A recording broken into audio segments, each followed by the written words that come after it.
Welcome to our week 2 video on the practice exercises in SAS. So let's start with the first question, where we're supposed to construct a pie chart, a bar chart, and then kind of do it again using percentages. And then I'll leave, I'm not going to talk about the last one because that's just you guys interpreting it. So this is really just a way to help you with any questions you might have with SAS. All right, so the first thing you need to do is load the data. I would suggest loading the data set that I saved for you guys, the one that has the extra variable, right? So if you go to output data, you'll see that you have 3 variables, program, expenditure, and then percentage, where I went ahead and basically computed the percentage of these and put them in as its own variable. But it seems that SAS has changed the way it does things. You don't really need that anymore. So let's do the pie chart first. So you double click pie chart, tell it which data you want, right? We just imported this data, so I'll make sure that's the right one. All right, so it wants to know the category. We're going to run it on the expenditures. And then you've got these options where you can do frequency count, frequency percent, or variable. Look what happens when you do frequency count, because that's what you're thinking you want to do, right? Like how much dollar expenditures do they have for each category. But look what you get, 1 for each, because what it's doing is it's saying 532 showed up once, 253 showed up once, right? So frequency count doesn't work.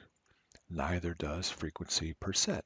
If we run that, they all show up equally, which is 16.67%. However, and I could have sworn this was not here last year, if you click on variable and then choose the expenditure variable, and you've got options for sum and mean. Obviously leave it at sum and see what happens. If we run this,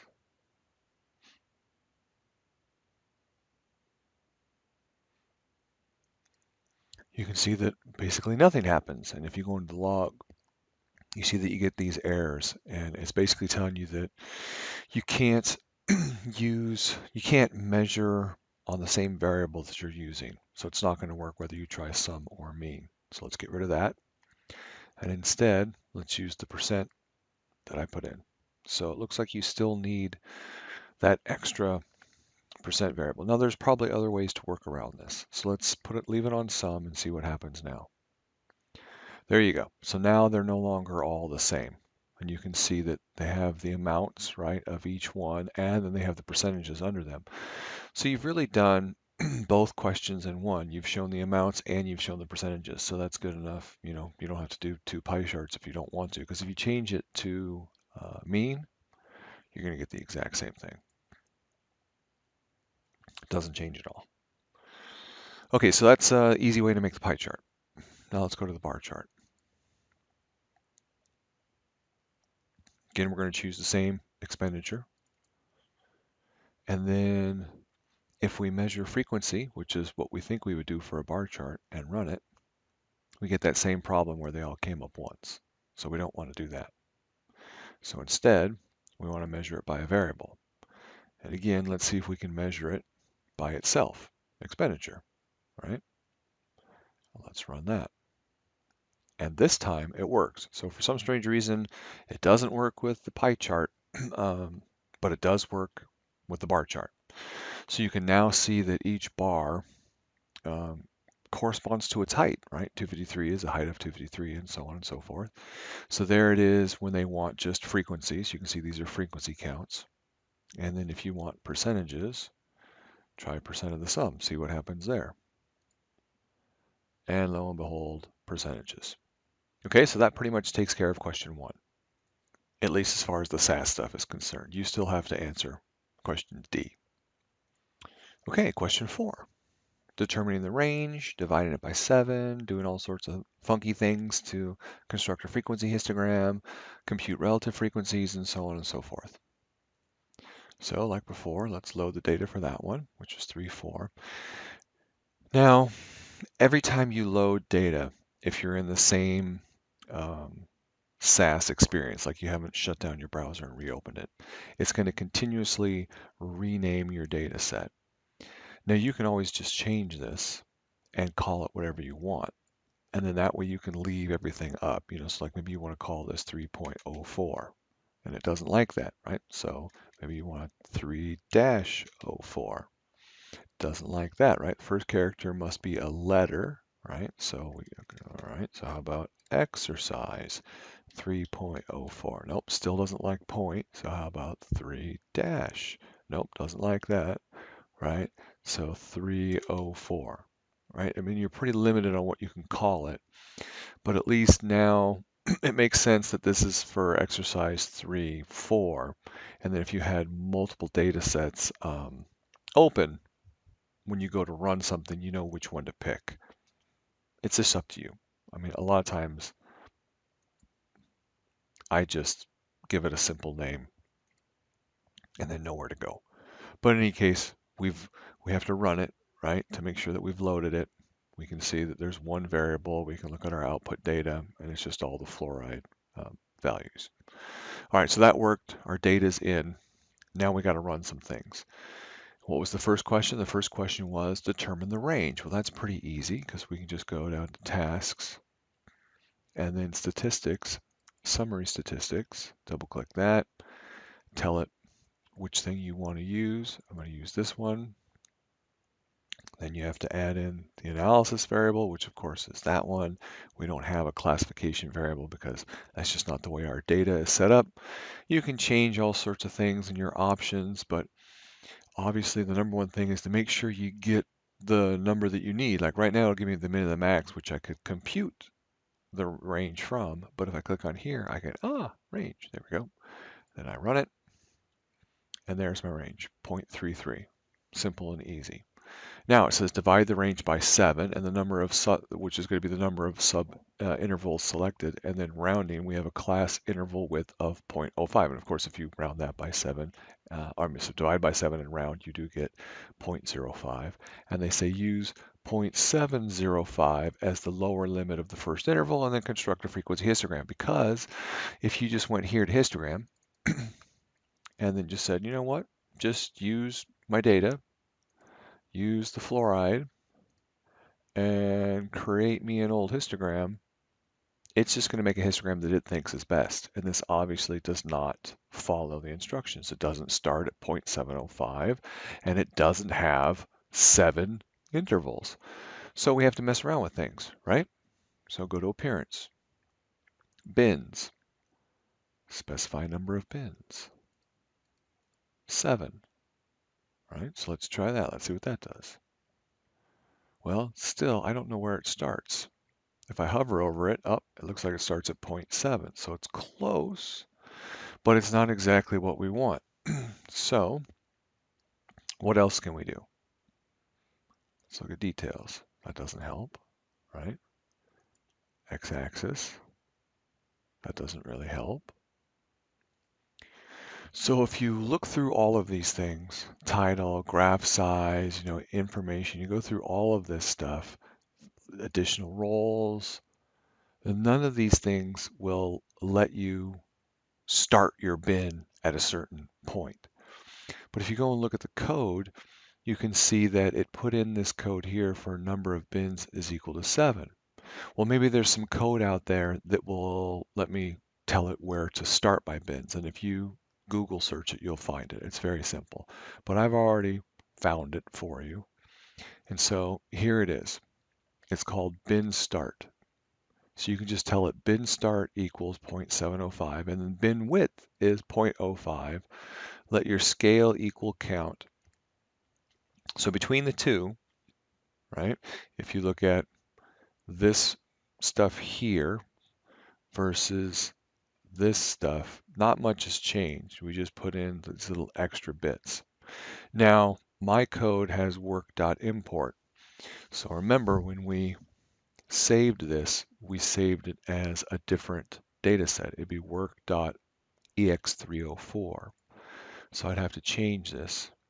You have to go up and click on the edit button to change it. But So if you were going to change this one, you'd have to click the edit button. But because this is a custom made program, the edit's already turned on. So I can just go in here and change this to exercise 304. And now if I run this, look what I get. 7 bins, starts at 0.71. That's just because the display is rounding to 2 decimals. It started at 0.705. I've got 7 bins, and it does exactly what I was asked to do in part B. Now, compute relative frequencies for each class interval and construct a relative frequency histogram. Well, that's pretty easy, right? Relative frequencies are pretty basic. If we go back to our program here, we can change the scale to proportion, right? And if we run that, you see how now it's proportions here, which is what a relative frequency is. It's a proportion or a percentage. We could do the same thing if we look at the code, right? Scale equals proportion. That's the only thing that changed. So if I come over here, you can see I have a second set of this where scale is equal to proportion. If I just change this to EX304, or I could have gone up here and changed this to proportion, but either way, if I do this, these will both now work. And now if I run this, I'll get 2 outputs. So here's the one with count, here's the one with proportion. And what do you notice about those two? Yeah, they got the exact same shape, which they should. Okay, but we're also supposed to compute relative frequencies for each class interval and construct a relative frequency histogram. Well, we did the relative frequency histogram, but if we want to compute relative frequencies, that's going to be under summary statistics. Or is it? I'm sorry, I can't remember. It might be under a different one. That's right. Summary statistics will only give you percentiles, specific percentiles. If you want to run frequencies, just go one-way frequencies. Put in the fluoride variable, run this one, and here's what you get. So here's the fluoride level, here's its frequency, right? So there was only one piece of data at 0.72, there were 2 pieces of data at 0.83. Here's your relative frequencies listed as a percent, right? So if it shows up 1 out of 25 times, that's 4%. 2 out of 25 times, that's 8%, and so on and so forth. So those are your relative frequencies for each data value, but they want you to compute relative frequencies for each class interval. So that's the interval of the stuff. So coming up with the relative frequencies and constructing a relative frequency histogram turns out to be a lot harder than it should in SAS, at least for me. Frequency histograms and relative frequency histograms are very easy to create. The problem is when they want you to create them specific to this, as far as starting at 0.705 and having 7 classes and all that stuff. So I would love to get some input from any of you guys if you figured out an easier way to do this, because, all right, if I just take the data and let's just do frequency count, right, and run it as it sits, this is what you get. SAS determines how many bins, how many classes it has, right? And the first one starts at 0.72, and there's 2 things in there, and so on and so forth. But that's not what we want, right? So we go through here and we go, okay, well, let's try number of bins equals 7, and let's see what happens there. Then we get this. Well, okay, so I guess there's one here that you can barely see, right? And then 2, 3, 4, 5, 6, and another one over here that you can barely see. But again, it's just not right. It's not, the bins aren't starting at 0.705. As you can tell, when you go here, that's 0.7. Your second bin is 0.7, and your second bin should start at 0.755.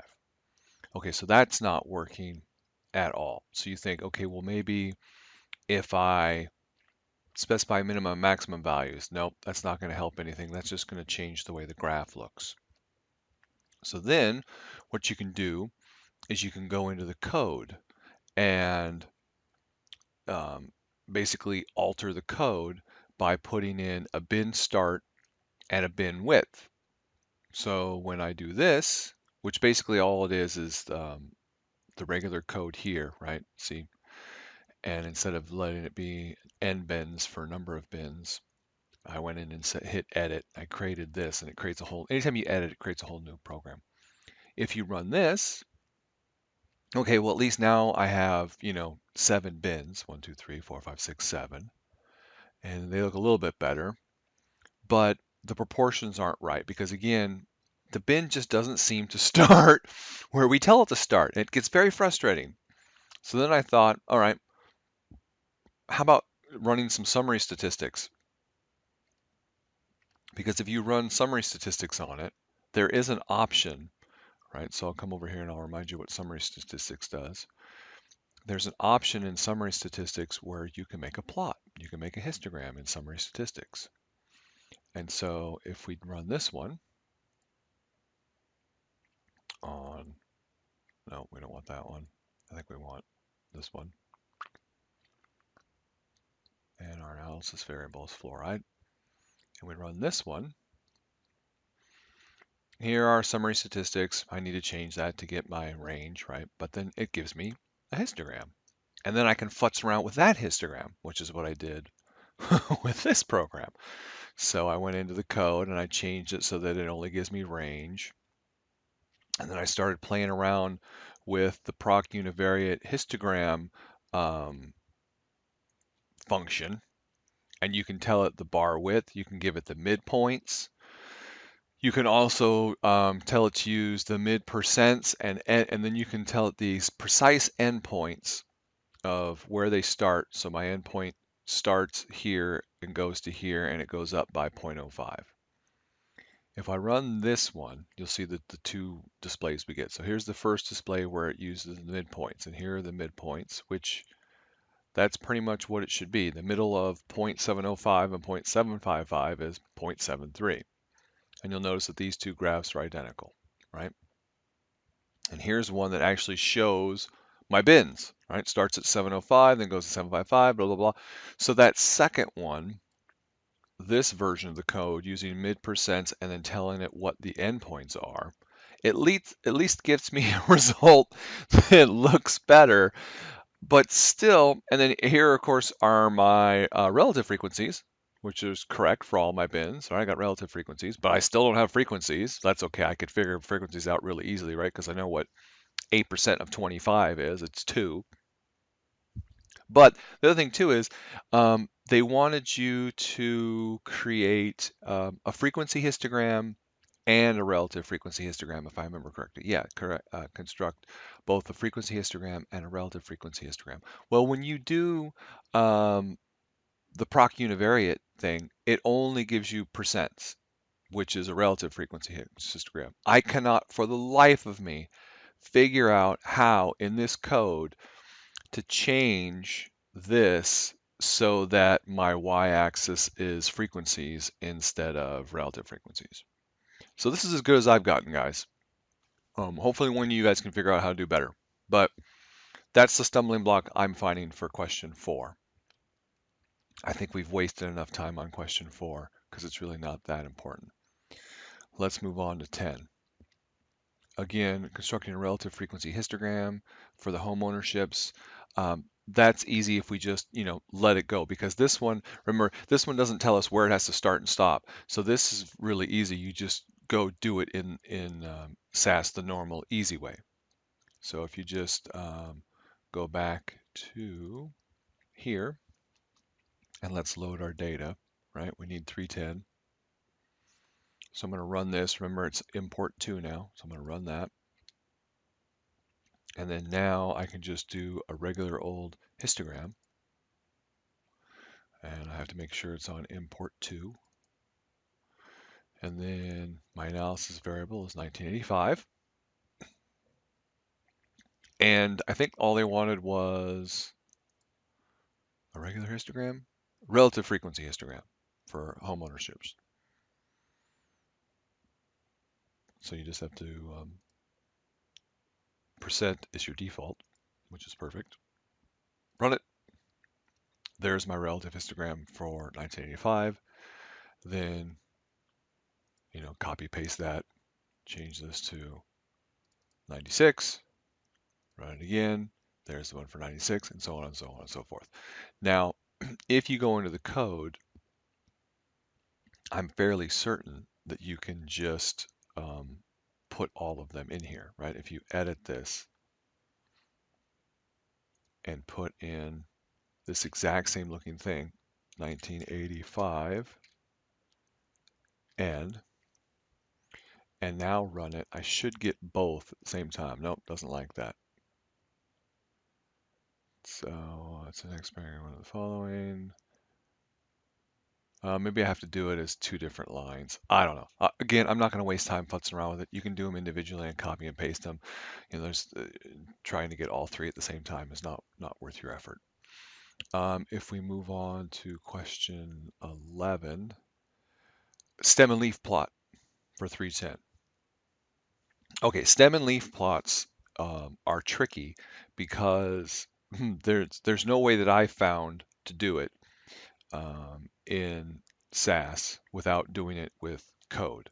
Now, if one of you guys figures out how to do a stem and leaf plot without doing it with code, please let me know so that we can, show everybody how to do it. So what I did is I created this program here, stem and leaf plot. You see it's a proc univariate, and basically all you have to do is you have to turn the graphics off. So I'm going to get rid of this one just so it's out of the way. If you look at this program here, you see how it says ODS graphics, blah, blah, blah, blah, blah. Well, in this one, all we're doing basically is turning those graphics off. And then, of course, our data for 310, right, went into import 2. So work.import 2. And then here's the variable, 1985. If I run this one, there's my stem and leaf plot right here. Well, not the whole thing, this thing on the left. So what it does is when you turn the graphics off, it creates these things instead of histograms and pretty box plots. It gives you a stem and leaf plot and this really ugly looking box plot. So just use that code, right? Put ODS graphics off and the rest is pretty much the same. Copy paste this. I think I even put this program in our classroom. So that's 311. Okay, 24. Mean, median, mode separately for the three groups. That's really easy, right? We've done that. That's summary statistics. I'm not going to waste a lot of time. In fact, I'm not even going to bring up the data for 324. I'm just going to use, the data that we already have. All you got to do is go to tasks, down here under statistics, summary statistics. Pick your data set. This one, I'm going to just go back to this one. What the heck? Why not? Pick your variable. For your options, just make sure you have what you need, mean, median, right? Go into additional one, mode, run it, and then there's your mean, your median, and your mode. And of course, you could turn the other ones off so you get the table with just the only stuff you need. But, summary statistics is pretty easy. Anytime you need any of that kind of stuff, it's just in summary statistics. Okay, 54. 54 asks us to draw a histogram. Well, we've seen the histogram using 6 or 7 categories. We know how to change that. That's number of bins. So we can do that one. And then this one, compute the mean expenditure separately. Well, that's just doing summary statistics, right? And then combine the 5 data sets into a single data set and then compute the mean expenditure. That you can do a couple different ways. You can either combine all this in Excel, right? And then when you upload it, create a new variable. But there is also a nice, easy way to do it in SAS. All right, I'm going to stop here because we're already at 25 minutes. This is getting way too long. We've wasted way too much time on that stupid number 4. But hopefully this will help you guys get through whatever you need. And if not, just email me and we'll